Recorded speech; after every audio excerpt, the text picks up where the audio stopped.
जैसे प्याज होता है, आप उसका एक परत उतार लीजिए, छिलका एक उसका हटाइए, नीचे दूसरा छिलका है, इनको हटाते जाइए। जो उसके ऊपर के परत हटते जाएंगे, नीचे साफ प्याज निकलता आएगा।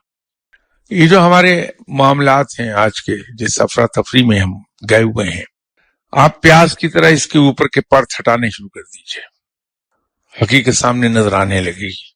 एक मामूली सी, छोटी सी, सीधी सी हकीकत है कि अगर हम तमाम मामलात के बारे में अपनी गवाही दुरुस्त कर लें, ये सिचुएशन नहीं पैदा होगी, दोबारा नहीं आएगी, ये अफरा तफरी पैदा नहीं हो सकती। कि पॉजिटिव थिंकिंग अगर डेवलप कर ली हमने, मसाइल खुद खत्म होने लगते हैं, झगड़ा कोई नहीं रहता बाकी।